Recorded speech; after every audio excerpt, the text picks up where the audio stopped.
Greetings, fellow space travelers. I've been trying to find a way to sum up this week's topic, what makes a person.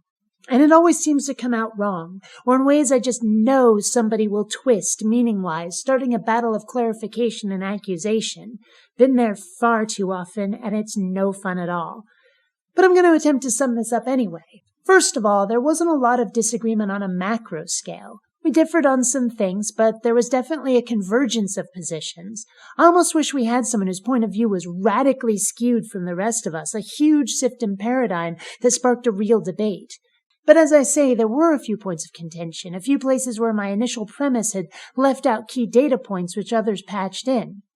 I think my biggest point of contention was with Peach, when she said that every human born alive is a person, and I'm not sure I agree. I've never really felt a lot of what you might call species loyalty, and I think personhood is more a matter of mind than the meat we're made of.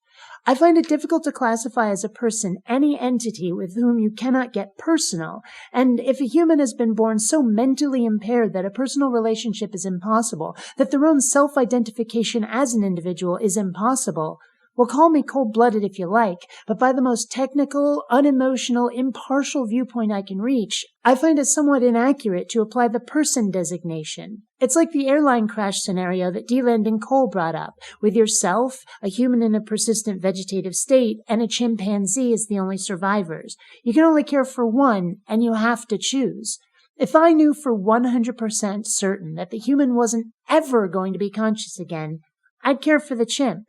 Because we can interact, because that sense of individuality and personhood is observable, and the chimp's suffering would be readily apparent if I withheld my care.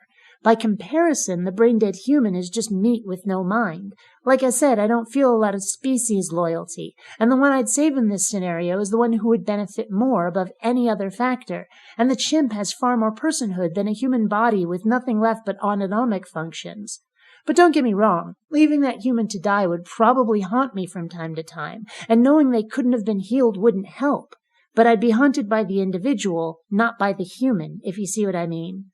Beyond these points, there was very little divergence from the basic theme I laid out in my first video. Some expansion, some clarification, yes, one or two points that I might not have been on board with 100%, but nothing that wouldn't make arguing over Coke versus Pepsi look like a cause for civil war by comparison.